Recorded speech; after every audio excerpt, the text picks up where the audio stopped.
மாதாராம்ஜி, மாப்பிள்ள தம்பி உங்களுக்கு போன் பண்ணிருக்காரு. மாப்பிள்ள தம்பி போனா? உன் பேர் என்ன? அது ராதிகா. ராதிகா.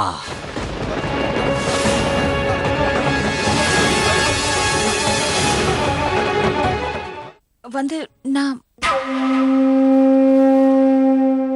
சொல்லுங்க மாப்பிள்ள தம்பி, எங்க இருக்கீங்க இப்போ? நான் ஒரு முக்கியமான விஷயம் சொல்ல தான் ஃபோன் பண்ணேன். மண்டியில் ஒரு சின்ன பிரச்சனை. நீங்க கவலைப்படாதீங்க. நீங்க இருக்கும்போது நான் எதுக்காக கவலைப்பட போறேன் மாப்பிள்ள தம்பி?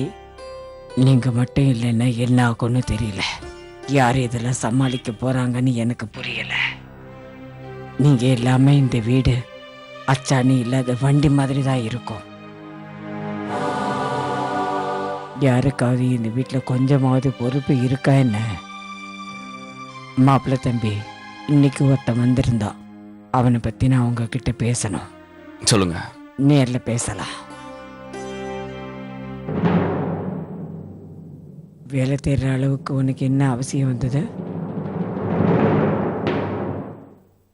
Hello aunty. தீபக், எப்படி இருக்க கண்ணா? ஏய், குழந்தைய கீழே இறக்கி விடு. விடு. தீபக் வா இங்க வா. எப்படி தெரியும் உனக்கு இவங்கள? அம்மா கூட வரும்போது கார் மோடு வந்தது. அப்ப இந்த ஆண்டி தான் என்னை காப்பாத்தினாங்க.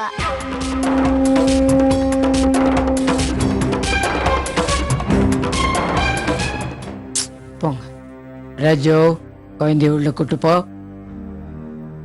ஐஸ்கிரீம் கொடுங்க அவனுக்கு. நான் வரேன்.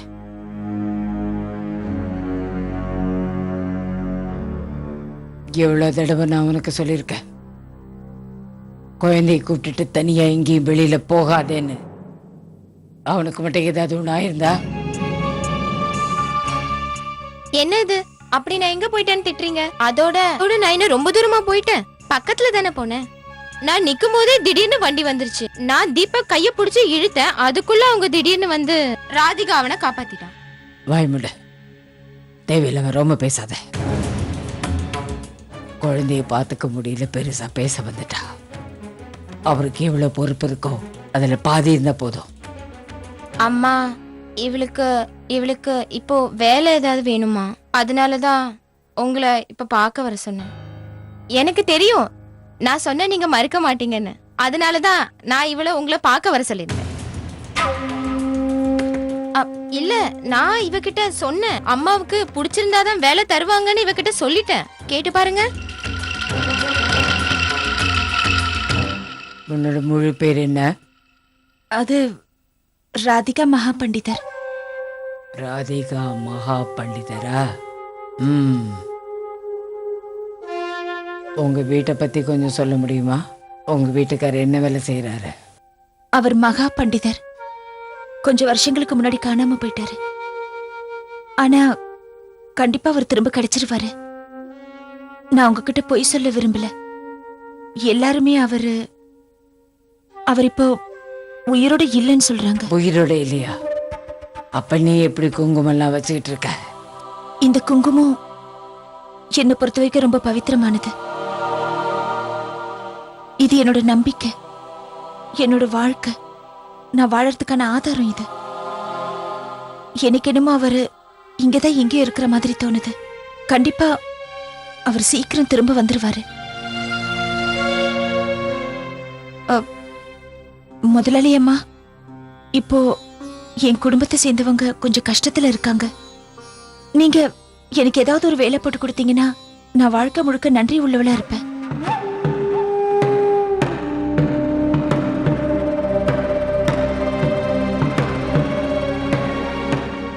நீ எங்க குழந்தையோட உயிரை காப்பாத்தி இருக்க. அதனால அந்த குழந்தைய பாத்துக்கிற பொறுப்பை உனக்கு நான் வேலையா தரேன். நன்றி.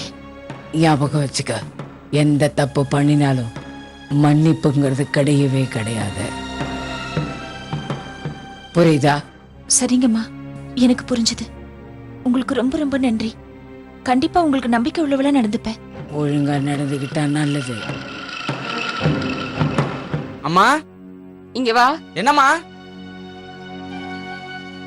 இத பத்திரமா வை. அம்மாவுக்கு என்னென்ன மாத்திரைன்னு இதுல இருக்கு. சரிம்மா. நாம அந்த கடவுள்கிட்ட தான் வேண்டிக்கணும். அவங்கள குணப்படுத்தின மாதிரியே அவங்க ஞாபக சக்தியும் அவங்களுக்கு திரும்பி வரணும். அம்மா கவலைப்படாம இருங்க. பாட்டிமா சீக்கிரம் குணமாயிடுவாங்க. இந்த வாசுவை பாரு, நான் என்ன சொன்னாலும் வர வர அவன் கேட்கவே மாட்டேங்கிறான். நான் இந்த ஸ்வெட்டரை பின்னிட்டு இருக்கேன், ஆனா என்ன வர வர முன்ன மாதிரி ஃபாஸ்டா முடிக்க முடியல. கையிலையும் தெம்பு இல்ல, உடம்புலையும் தெம்பு இல்ல. கழுவி ஆயிட்டேன் நான்லாம். பாட்டிமா நீங்க யார் அப்படி சொல்றீங்க? உங்களுக்கு வயசாயிடுச்சுன்னு யார் சொன்னாங்க? நீங்க இன்னும் சின்ன பொண்ணுதான். தேவாவுக்கு மட்டும் இல்ல, எனக்கும் அடுத்த சொற்ற நீங்க தான் பின்னி தரணும். உனக்கு சொட்டு வேணுமா? கண்டிப்பா தரேன், ஆனா அடுத்த ஜென்மத்துல பின்னி தரேன். வாங்கம்மா உட்காருங்க. வைஷாலி, நான் உன்கிட்ட முன்னாடியே சொன்னேன்ல, பச்சை கலர் ஷால் ஒன்று வாங்கணும்னு சொன்னேன்ல.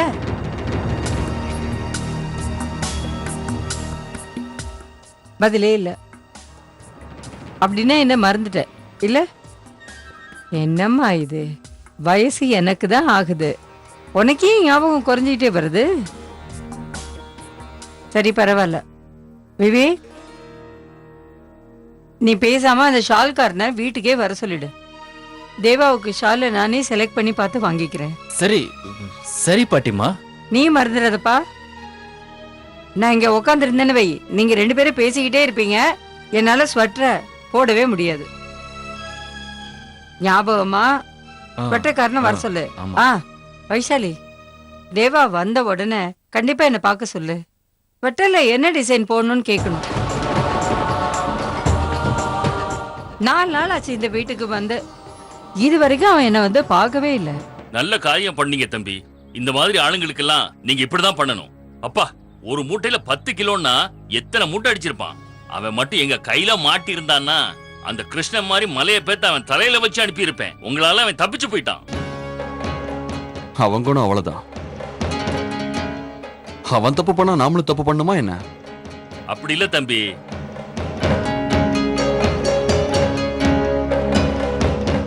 நேரம் வரும்போது நாம யாருன்னு காமிக்கலாம். சாமதான வேத தண்டனை இருக்க, அதனாலதான் நான் இப்ப அவனை மன்னிச்சேன்.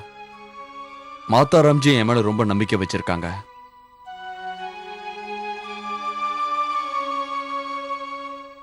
அவங்களோட நம்பிக்கை வீண் போகிற மாதிரி நான் என்னைக்கு நடந்துக்க மாட்டேன்.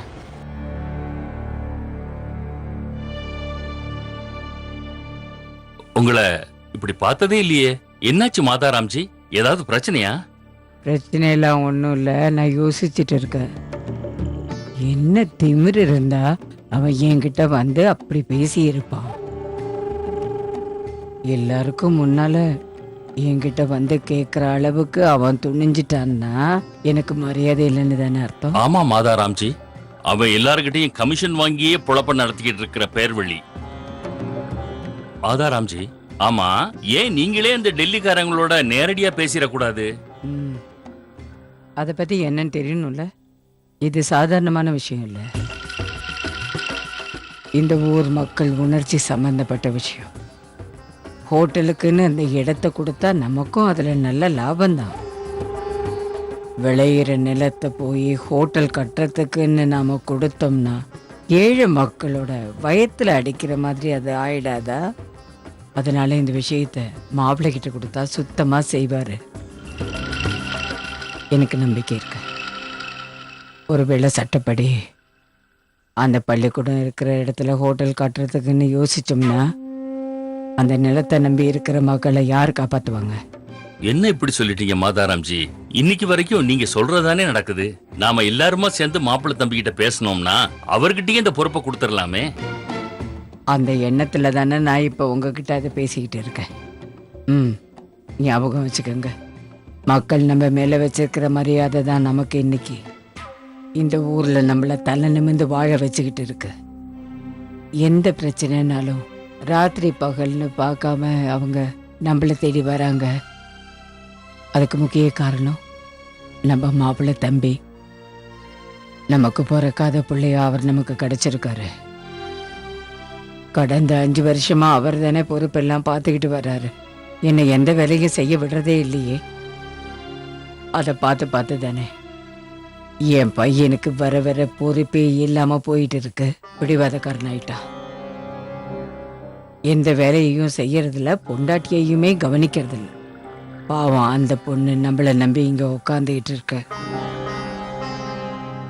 நம்ம பொண்ணு மாதிரிதான் அதையும் பாத்துக்கிறோம். என் மண்ட உச்சில கிருங்குது மாட்டுன தத்தேரிக்கா. இது எங்கேயாவது வெளியே போயிருக்கும்னு நினைச்சேன். இது எங்கேயும் போகாம வீட்லயே உட்காந்து என் உயிரை வாங்குது. தொலைஞ்சேன் இன்னைக்கு.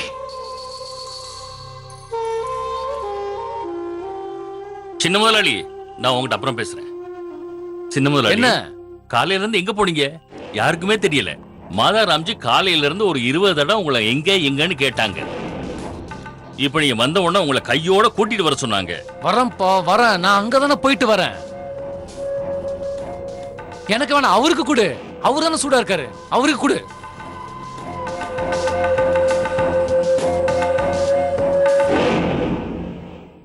அண்ணா, எங்க போயிட்டீங்க? அம்மா எவ்வளவு நேரமா காத்துட்டு இருந்தாங்க. நீ பேசாம இரு, நான் அவங்கள பாத்துக்கிறேன். நீ அந்த பாலக்குடி. நான் எல்லார்கிட்டயும் அங்கதான் போயிட்டு வரேன்னு சொல்லிருக்கேன். நீ எதையும் கிளப்பாம பேசாம வாய் மூடிட்டு இரு. உங்களை பாக்குறப்போ எனக்கு ரொம்ப பயமா இருக்குண்ணா. ஏன்னா ஏன் இப்படி பண்றீங்க? அம்மா சொல்றது ஏன் எதுவுமே கேட்க மாட்டேங்கிறீங்க? அம்மா உங்க மேல எவ்வளவு கோவமா இருக்காங்க தெரியுமா? எப்போ அவங்க என்கிட்ட பாசமா இருந்திருக்காங்க, எப்பவுமே அவங்க என்கிட்ட ஹிட்லர் மாதிரி தான் இருந்துட்டு இருக்காங்க. ஏற்கனவே நான் தலைவலியில் வந்துட்டு இருக்கேன். நீ தேவையில்லாம எதையும் பேசி என்ன டென்ஷன் ஆக்காத. நீ பயப்படாம இரு. அவங்க கோபம்லாம் கொஞ்ச நேரத்துல போயிடும். நீ பேசாம இருந்தா அவங்க கோபம்லாம் சரியாயிடும். ஓகேவா? போலாமா? வாங்க. ஜாக்கிரதனா, பாத்து. அப்படிடா போடு போடு. விடாத, அடி அடி. நல்லா போடு, நல்லா போடு. Chocolate chocolate chocolate chocolate chocolate chocolate. பிடிச்சிருக்கா? ஹா, நீங்க எங்க போயிருந்தீங்க? நான் உங்களை ரொம்ப மிஸ் பண்ணேன். அப்பா கூட உன்னை ரொம்ப மிஸ் பண்ண தீபாக்கா. ஏன் இப்படி பாக்குற? நீங்க ஏன் என்னை விட்டு விட்டு போறீங்க? நான் உங்களை தேடுறேன்ல. போகாதீங்க. என்ன வாங்கிட்டு வந்தீங்க? நான் உனக்கு குட்டிக்கு நிறைய கிஃப்ட்ஸ் வாங்கிட்டு வந்திருக்கேன். எல்லாமே எனக்கா? எல்லாமே உனக்கு தான். ஐ லவ் யூ பாப்பா. என் செல்லம் என்னை இன்னைக்கு ரொம்ப மிஸ் பண்ணுச்சுல்ல?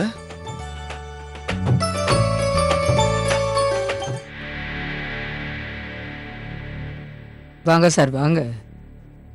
வேட்டையாடி முடிச்சாச்சா? என்ன கொண்டு வந்தீங்க? காடை, கௌதாரி, புலி, மான். இன்னைக்கு பூரா காட்டுக்கு போய் வேட்டையாடிட்டு தானே வந்திருக்காரு எங்க ஊர் மகாராஜா.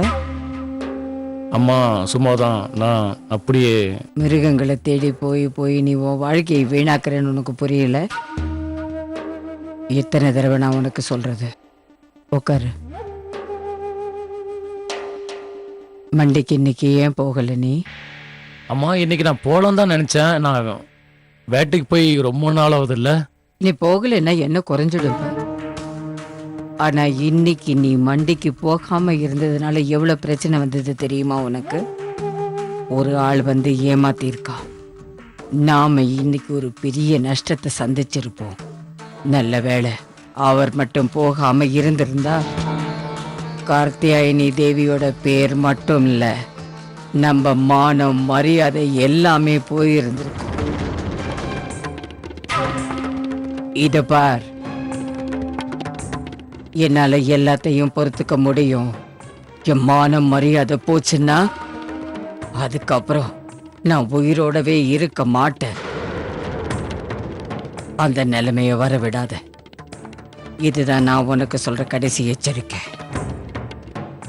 ஒரு நல்ல குடும்பத்துல பிறந்திருந்தும் நீ இன்னைக்கு உன் குடும்பத்தோட கௌரவத்தை காப்பாத்த தவறிட்ட. மாப்பிள்ளை தம்பிய பார்த்து அதை கத்துக்க. 10 தடவை சொல்லியும் நீ செய்யாத அந்த வேலையை நான் சொல்லாமலேயே மாப்பிள்ளை தம்பி செஞ்சு முடிச்சிருக்காரு. அம்மா, ஏன் எப்ப பார்த்தாலும் அவன் கூட என்ன சேர்த்து வச்சு பேசுறீங்க? அவரு செய்யறாரு, நீ செய்யல. கடமையை செய்யாதவனை வீட்டுல வச்சிருக்கிறதுனால யாருக்கும் எந்த பிரயோஜனமும் நிச்சயமா இருக்காது. இதுக்கப்புறமே இந்த மாதிரி காரியத்தையும் முன்னாடி பண்ணிட்டு வந்து நிக்காத. ஒழுங்கா நடந்துக்கோ. சரி.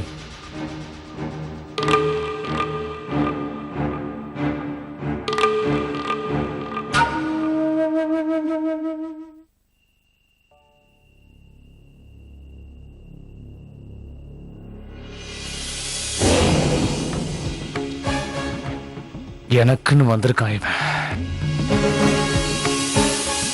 எப்படி இருக்கீங்க? நல்லா இருக்கேன், ரொம்ப நல்லா இருக்கேன். எல்லாத்துக்கும் மேல உங்க தயவு இருக்கும்போது எனக்கு என்ன குறைவு இருக்கும்? இப்பதான் நீங்க பண்ண காரியத்தால அம்மா கிட்ட இருந்து நல்லா சூடா வாங்கி கட்டிட்டு வந்துட்டு இருக்கேன். கழுத்து வரைக்கும் ஃபுல்லா இருக்கு. எனக்கு நீ எங்க இருந்துதான் எல்லாம் வந்து சேர்றாங்களோ தெரியல. தெரியாம தான் கேக்குறேன், அப்படி என்னதான் தேவை உனக்கு? எதுக்காக காலங்காத்தால மண்டிக்கு போகணும்?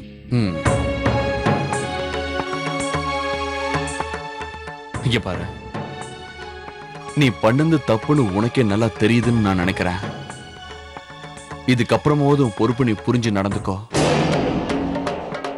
ஆனா ஒண்ணு நல்லா ஞாபகம் வச்சுக்கோ, நம்ம குடும்பத்துக்குன்னு தனி கௌரவம் இருக்கு, அதுல கவனமாயிர.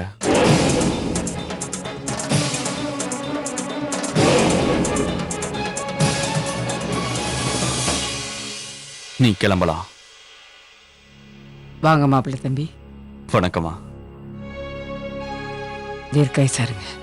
மாதாராம்ஜி, நான் உங்ககிட்ட ஒரு விஷயம் சொல்லணும். இன்னைக்கு மண்டியில அகர்வால் கூட ஒரு சின்ன பிரச்சனை வந்துருச்சே. அந்த பிரச்சனையை தீர்த்து வச்சீங்க அதானே? ஆமா, எங்களுக்கு தகவல் வந்துருச்சு. நீங்க இதை சரியா தான் பண்ணிருக்கீங்க. அந்த திருட்டு அகர்வால் நம்ம கிட்ட வந்து அவனோட திருட்டு வேலையை காமிச்சு நல்லா தான் வாங்கிக்கிட்டு போயிருக்கான். இனிமே செய்ய மாட்டான். உண்மையை சொல்லட்டுமா மாப்பிள்ளை தம்பி? இப்ப எனக்கு பொக்கிஷமா கிடைச்சிருக்கீங்க நீங்க. இதை நான் மறக்க மாட்டேன். நானே உங்ககிட்ட எல்லாத்தையும் கொடுத்துடலான் இருக்கேன். பொறுப்பு இல்லாதவங்களை வச்சுக்கிட்டு என்ன செய்யறது? உங்களை மாதிரி பொறுப்பானவங்க இருந்தாதான் எல்லாத்தையும் காப்பாற்ற முடியும். நம்ம எதிரி மனசுல என்ன எண்ணத்தை வச்சுட்டு பழகுறாங்கன்னு அந்த உண்மையை கண்டுபிடிக்கிற தகுதி யாருக்கும் இல்லை. உங்ககிட்ட மட்டும்தான் இருக்கு.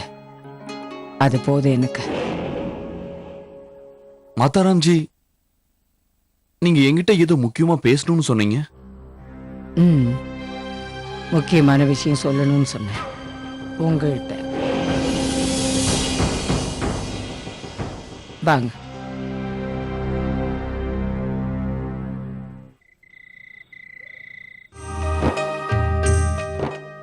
அம்மா, இந்த வேலையெல்லாம் அப்படியே விடுங்க. இந்த பாலை குடிங்க. எனக்கா பால்? நீங்க நாள் முழுக்க எவ்வளவு வேலை பண்ணுவீங்க? பால் குடிக்கிறது மட்டும்தான் இப்ப கவலையா? வேலை தேடி எப்படியெல்லாம் நீ அலையிற? வீட்டு பொறுப்பையும் சேர்த்து வெளியில போய் வேலை தேடுறதையும் எவ்வளவு பொறுப்பா நீ செய்யற. தினமும் வெளியே போய் எவ்வளவு சுத்துற. வீட்டுல சும்மா இருக்கிறன்னா இந்த வீட்டு வேலையெல்லாம் செஞ்சா குறைஞ்சா போயிட போறேன். அம்மா, வீட்டு வேலைகளை நான் என்னைக்கும் ஒரு பலுவாவே நினைச்சதில்ல. இது என்னோட கடமையா நினைக்கிறேன். எனக்கு மட்டும் கடமை இல்லையா? சரிம்மா, நீங்க பாலை குடிங்க. நான் பாட்டிமாக்கு மருந்து கொடுக்கறேன். கொஞ்சம் இருமா. நீ இன்னும் அந்த ஒரு கொலுசை தான் போட்டுக்கிட்டு இருக்கியா? எத்தனை வருஷத்துக்கு முன்னாலேயோ அந்த ஒரு கொலுசை நீ தொலைச்சிட்ட. அப்புறம் ஏன் இந்த கொலுசை மாத்த மாட்டேங்கிற? அவுத்து வை.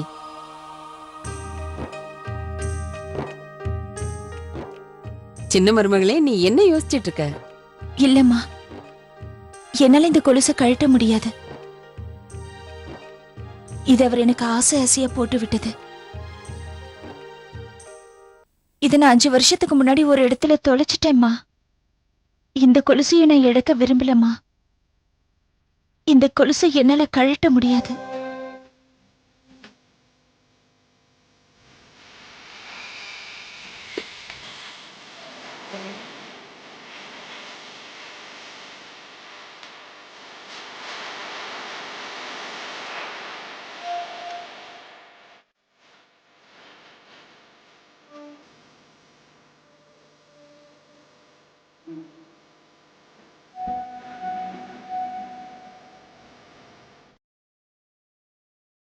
ஆ